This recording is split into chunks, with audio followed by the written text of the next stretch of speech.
आप में से कई लोग ऐसे होंगे जो शेयर बाजार में पैसे लगाते होंगे एसआईपी के जरिए, म्यूचुअल फंड में कह सकते हैं, पैसे लगाते होंगे एसआईपी के जरिए, यानी हर महीने कुछ न कुछ पैसा आपके अकाउंट से कट जाता होगा और जाकर के म्यूचुअल फंड की कुछ यूनिट आप खरीद लेते होंगे। अब समस्या ये है कि अब से कुछ महीने पहले बड़े खुश होते थे आप अकाउंट देख करके, ये देखो एसआईपी में लगाता था तो 30% बढ़ गया जी, 40% बढ़ गया जी, और लगाते हैं और बढ़ाते हैं।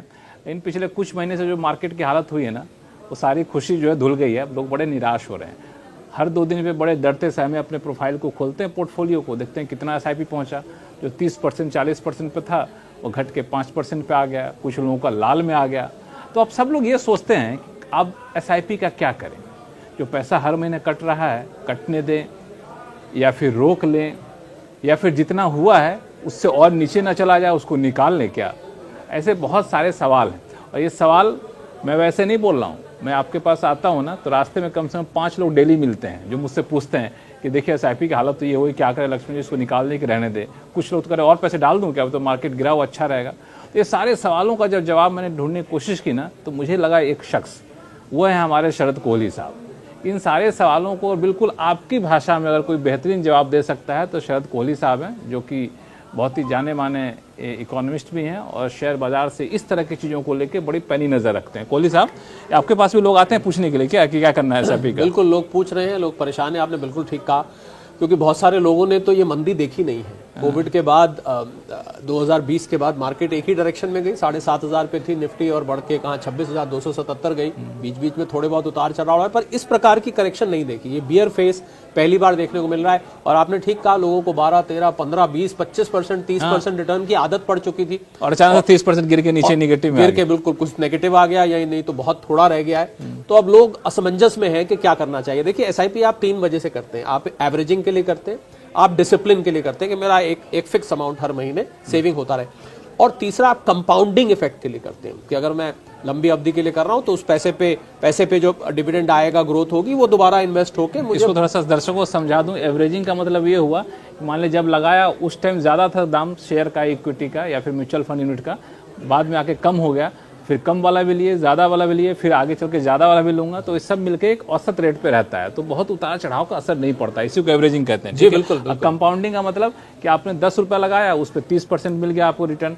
अब उस 30% मिल करके जो 10 + 30% उसका फिर आगे आपको 30% मिलेगा, इसको कंपाउंडिंग कहते हैं। तो अब मेरा सवाल बड़ा ही सटीक सा है कि अब हर महीने तो 25-30 हज़ार करोड़ रुपये डाल रहे हैं लोग एसआईपी में, तो अब क्या करें? अब तो सबके लाल लाम हो गए पोर्टफोलियो, लगाएं कि ना लगाएं? जी हाँ, एसआईपी की पिछले महीने की जो फिगर है वो 23-23,500 करोड़ के आसपास की है। 23,000 करोड़ रुपए एसआईपी लगा दिए हर महीने लोगों के जा रहे हैं कटते, क्योंकि रिटर्न इतना अच्छा आ रहा था। बल्कि आपको हैरानी होगी कि बैंकों आप लगाते कि नहीं? बैंक मैं थोड़ा सा सिलेक्टिव रहता हूँ और मैं सिचुएशन के हिसाब क्यों सुझाव देते हैं, सिचुएशन के हिसाब से अपने आप को एडजस्ट करता हूँ। तो बैंकों को डिपॉजिट जुटाने में दिक्कत हो रही थी, क्योंकि लोगों ने एसआईपी इस प्रकार कमिट किए हुए थे। वो कहते थे बैंक के एफडी के लिए हम क्या 5-6-7% पे हम लेते रहे, हम तो बेटर है। अब सिचुएशन ये आई है, सबसे बड़ा सवाल ये है लक्ष्मण कि अब आगे क्या किया जाए। 2 सवाल उठते हैं। पहले, जो आपकी एसआईपी चल रही है उसका क्या करें? पहले तो वो चलती रहने दें कि उसको बंद करें। दूसरा, नई एसआईपी के लिए क्योंकि जो म्यूचुअल फंड के एजेंट्स वगैरह हैं वो तो आते रहते हैं और आपको अलग अलग जगह सलाह भी मिलती रहती है। वो तो मेरी सलाह ये है लक्ष्मण कि जो लॉन्ग टर्म इन्वेस्टर है, लॉन्ग टर्म से, अब ये बहुत बड़ा सवाल है। जैसे हम लॉन्ग टर्म बोलते हैं, लोग छूटते पूछते लॉन्ग टर्म आप किसको कहते हैं, 2 साल को, 3 साल को? तो मेरे हिसाब से अगर आपका 5 से 10 साल का नजरिया है तो आपको अपनी एसआईपी से डरना नहीं चाहिए। ये भी एक एवरेजिंग जिसका आपने जिक्र किया, ये भी एक एवरेजिंग है। करेक्शन आई है मार्केट में, और मुझे लगता है कोई भी हेल्दी मार्केट लक्ष्मण एक ही तरफ अगर जाती जाएगी तो उसको मैं हेल्दी मार्केट नहीं मानता, क्योंकि वो एकदम से कभी इतनी गिर सकती है। ये हमारी जो 10-12% के आसपास की करेक्शन है, इतनी बड़ी मेजर करेक्शन नहीं है। ये जरूर है कि ये पहली बड़ी करेक्शन है, पर इतनी नए निवेशकों के लिए पहली बड़ी करेक्शन, उनके लिए नए, और ज्यादातर निवेशक तो नए हैं। आपको पता है, अब तो 15 करोड़ से ऊपर शेयर मार्केट के लोग जुड़ चुके हैं उससे। तो मुझे लगता है कि लंबी, अगर आपका 5 से 10 साल का नजरिया है तो आप घबराइए मत, आप उसको चलने दीजिए। पर अगर आपका छोटे टाइम का नजरिया, क्योंकि हुआ क्या था लक्ष्मण, मैंने कोविड के बाद की बात करी, तो कोविड तो 2020 के बाद की बात है, तो इन 4-5 साल में बड़ा अच्छा रिटर्न आ गया था। तो लोगों ने इसी को लॉन्ग टर्म समझ लिया। अच्छा, कि 2021 के बाद भाई 2024-25 में हमें तो 12, 13, 15, 20, 25, 30, मैं अलग अलग फंड्स की बात कर रहा हूं, इतना रिटर्न आता रहा। अब आप कह रहे हैं कि 5 साल के लिए, तो देखिए ये शेयर मार्केट की खूबसूरती है। तो मैं सलाह लोगों को देना चाहूंगा कि अगर आप अगर आप लंबी अवधि के लिए हैं तो कोई चिंता की बात नहीं। अगर आप मिड टर्म के लिए, मतलब आपका 5 साल से अंदर का नजरिया है, तो हम उसको एसेट रीबैलेंसिंग कहते हैं। आप एसेट्स को रीबैलेंस कर सकते हैं। रीबैलेंस का मतलब कुछ पैसा आप डेट फंड में लगा दीजिए, कुछ हाइब्रिड में लगा दीजिए, कुछ इस प्रकार के फंड्स में लगाइए, कुछ दूसरे एसेट क्लास भी आप चूज कर सकते हैं। आजकल गोल्ड में लोग बहुत पैसा लगा रहे हैं, कुछ आप वापस बैंक की एफडीज में ला सकते हैं। तो एसेट्स को आप रीअलाइन कर दीजिए। पर अगर मैं दोहराना चाहूंगा, अगर आप वाकई में लंबे पीरियड के लिए 5-10 साल के बीच का होराइजन है तो कोई चिंता की बात नहीं। ये मार्केट की एक नेचुरल साइकिल है। भारत की जो ग्रोथ स्टोरी है वो कायम है। अभी बाकी की दुनिया की ग्रोथ इस समय लक्ष्मण 2.5-3% की है, हम अभी भी 6-7% पे ग्रो कर रहे हैं, उनसे डबल बाकी की दुनिया से ग्रो कर रहे हैं। तो भारत की ग्रोथ स्टोरी बहुत स्ट्रांग है। थोड़ा बहुत बीच में उतार चढ़ाव आता रहता है, ये एक आर्थिक साइकिल होती है। और ये साइकिल का पहिया जैसे ऊपर जाता है फिर एक स्पोक नीचे आता है, ये साइकिल की तरह तो आप चलती है। कह रहे हैं कि अगर 5 साल से ज्यादा का नजरिया है, यानी एसआईपी में जो पैसा आपने लगाया है वो पैसा 5 साल बाद ही आपके काम आने वाला है जी। और उस तरीके से सोच रहे हैं, तब जो चल रहा है चलने दीजिए। अभी जो गिरावट है इसमें और सस्ते शेयर आप ले रहे होंगे और आपका पोर्टफोलियो बैलेंस हो जाएगा। लेकिन सवाल यह है कि ये गिरावट और नीचे जाए, इस डर से कई लोग कह रहे हैं कि एसआईपी रोक दें क्या? देखिए, अगर नीचे जाती है तो ये भी तो सच है कि जो आप मान लीजिए आज से मान लेते हैं, पहली बात तो, हालांकि मैं चाहूंगा ऐसा ना, मान लीजिए और 10% करेक्शन हो जाती है सपोज, तो उस समय जो आप एसआईपी में डालेंगे, लोग ये भूल जाते हैं, वो सस्ती दर पे भी तो खरीदा जाएगा। आप जिस एएमसी में पैसा डाल रहे हैं, लेकिन जो है वो तो गिर गया मेरा। हाँ, वो तो गिर गया, पर हमने शुरू में एवरेजिंग की बात करी थी, आपने तो समझाया भी एवरेजिंग, तो वो एवरेज आउट तो हो रहा है, ये बात सच है। और मैंने तो लक्ष्मण ये सलाह दी कि जिन लोगों को, देखिए लोग जब सलाह लेते हैं इस प्रकार के इंटरेक्शन से, तो उसमें दूसरी सलाह ये भी तो है कि अगर आपको वाकई में डर लग रहा है तो हम किसी को, हम ये नहीं कहते कि आपका डर बेबुनियाद है, ये तो हम कभी भी नहीं कहेंगे, क्योंकि लोगों का खून पसीने की कमाई है। इसीलिए मैंने एसेट रीएलोकेशन और एसेट रीबैलेंसिंग की बात करी कि अगर आपको वाकई में डर लग रहा है और ज्यादा डर लग रहा है और आपको लग रहा है कि हाई ये मेरा पैसा, आंखों से जब दिखता है ना एनएवी नीचे आता हुआ लक्ष्मण, तो वाकई में बहुत बुरा लगता है। आपकी बात बिल्कुल ठीक है।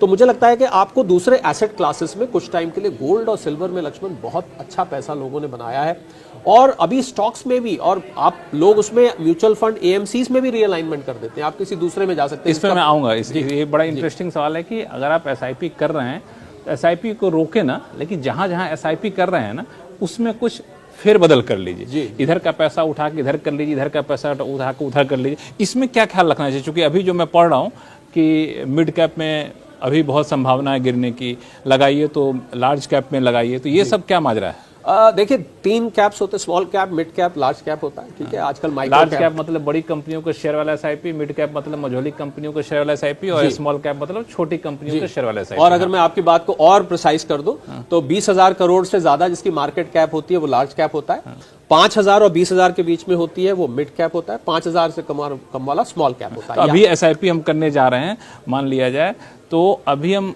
किधर ज्यादा फोकस करें? मुझे लगता है कि लार्ज कैप की तरफ इस समय, ऐसी मार्केट में लार्ज कैप में ज्यादा फोकस कितना परसेंटेज पूरा पैसे का? मुझे लगता है कि 75-80% आपको लार्ज कैप में कर देना चाहिए। 1 लाख रुपए लगाते हैं तो 75,000 रुपए आप लार्ज कैप में लगा जी, क्योंकि ऐसी मार्केट में मिड कैप और स्मॉल कैप ज्यादा प्रभावित होते हैं, और हमने देखा भी। आप अगर उठा के देखेंगे, आप 500 शेयर उठा के देखिए, तो आपको जो टॉप 500 शेयर है लक्ष्मण, उसमें से 86% शेयर अपने 200 डेमा के, जिसको हम डेली मूविंग एवरेजेस कहते हैं, उससे नीचे आ चुके हैं। तो लार्ज कैप में वैल्यूएशंस अच्छी होती है, उसकी ग्रोथ स्लो होती है पर उसकी ग्रोथ सॉलिड होती है, क्योंकि वो बड़ी कंपनी होती है, उसका काम बड़े लेवल पे होता है। तो आप ये रीअलाइनमेंट भी कर सकते हैं। इसका आपने जिक्र किया कि अगर आप स्मॉल कैप, मिड कैप के किसी फंड में फंसे हुए हैं तो आप लार्ज कैप में जा सकते हैं। तो वहां के एसआईपी जो जा रहा है उसको बोलिए, एसआईपी जो फंड मैनेजर है, भाई वहां से उठा के हमारे लार्ज कैप में डाल दीजिए, स्विच कर दे, ये कर दीजिए। और दूसरा आप स्टेप कर सकते हैं कि आप हाइब्रिड टाइप में जा सकते हैं, जहां डेट फंड और इक्विटी फंड का मिक्स हो, ये कर सकते हैं। उसमें जोखिम कम होता है। उसमें नेचुरली डेट फंड में तो आपका जोखिम कम है, वो इक्विटी में पैसा डालते ही नहीं है, या बाकी सिक्योरिटी। और तीसरा जो मैंने बताया, थर्ड डायमेंशन की एडवाइस ये है कि आप दूसरे एसेट क्लासेस में, जिसको मैंने पहले भी कहा, उसमें आप डाइवर्सिफाई कर सकते हैं, तो आपका रिस्क स्प्रेड हो जाएगा। तो मोटा मोटी ये कहें कि एसआईपी में पैसा है तो निकालिए मत जी, जो पैसा उसको रीअलाइन कर दीजिए, इधर से उधर कर दीजिए, लार्ज कैप में सुरक्षित जगह पहुंचा दीजिए, लेकिन रोकिए मत एसआईपी को, चूंकि इससे एवरेज होगा, सस्ता में खरीदेंगे तो और आपका एवरेज आउट होता है। और लक्ष्मण, मैं आपकी बात में अगर इजाजत दे तो जोड़ दूं कुछ, कि आप जब निकालते हैं, देखिए मैंने जब 3 चीजें बताई थी क्यों आप एसआईपी करते हैं, तो उसमें एक डिसिप्लिन भी थी। डिसिप्लिन, एक डिसिप्लिन से आपकी सेविंग हो रही है। अब क्या होगा, आप बंद कर देंगे अगर, तो ज्यादातर लोग खर्च कर देंगे उस पैसे को कि भाई अब तो इन्वेस्ट नहीं करना है, इन्वेस्ट का माहौल नहीं है, तो खर्च करेंगे तो सेविंग नहीं होगी। सेविंग नहीं होगी तो आपकी जो लॉन्ग टर्म कॉर्पस बनता है एसआईपी के जरिए, ज्यादातर लोगों का लक्ष्मण एसआईपी के जरिए कॉर्पस बना है, जिन्होंने पिछले 10 साल 15 साल से करी है। किसी का 2 करोड़, किसी का 4 करोड़, किसी का 5 करोड़, मैं छोटे इन्वेस्टर्स की बात कर रहा हूं। इतना कॉर्पस बन गया, उनको शादी ब्याह में, मकान लेने में, महंगी गाड़ी लेनी है, कुछ और हारी बीमारी पे खर्च करना है, घर खरीदना है, उन्होंने इन चीजों में ये पैसा इस्तेमाल किया है।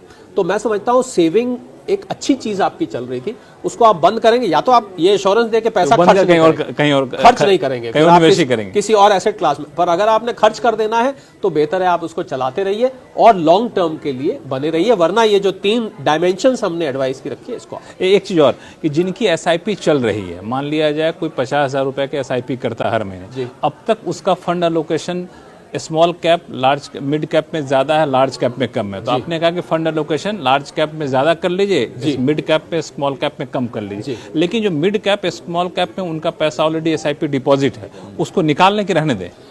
ये मैं इसी पे आने वाला था। हाँ, देखिए मेरा एक निजी तौर पे एक नियम है, वो ये है कि profit in the bank is better than profit in the books. अगर आपके एसआईपी में आप पुराने करने वाले हैं, उस पे मुनाफा है और आपके पास एग्जिट का रूट है, तो आप प्रॉफिट बुक करके बाहर आ जाइए। कितने प्रॉफिट मिल रहा हो तो निकल जाना चाहिए आपको इस समय जो भी 20%, 10%, 12%, 15%, 50% जो मिल रहा है आप निकल, ये मिड कैप और स्मॉल कैप की बात। हाँ, उसमें आप निकल के बाहर आ जाइए।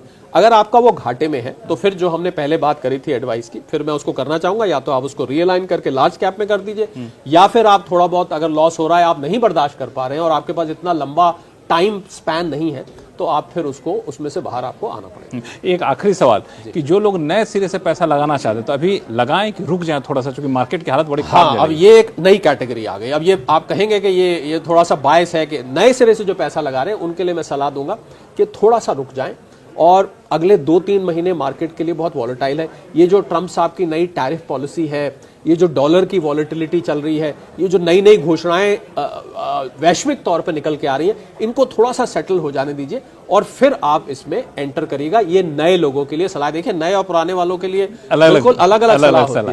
तो बिल्कुल ये सारी चीजें हैं उन लोगों के लिए जो एसआईपी करना चाहते हैं। जो लोग एसआईपी कर चुके हैं तो इसमें कोई कंफ्यूजन नहीं होना चाहिए। लेकिन चूंकि पैसा जो होता है ना कोहली साहब, बड़े खून पसीने की कमाई का होता है। आप पैसा लगाएं तो किसी आप चाहें तो फाइनेंशियल एडवाइजर से सलाह ले सकते हैं। अपने एक्सपर्ट से आप अपने एक्सपर्ट से, फाइनेंशियल एडवाइजर से सलाह ले लीजिए, चूंकि उसमें कोई लेफ्ट राइट होना नहीं चाहिए जो हर कोई मान के चलता है। तो यही सब सोच के ये इन सारे बुनियादी बातों को बता दिया कोहली साहब ने एसआईपी को लेकर। अब बाकी कॉल आपका है, पैसा आपका है, रिटर्न आपको मिलेगा, फायदा आपको होगा, नुकसान आपको होगा।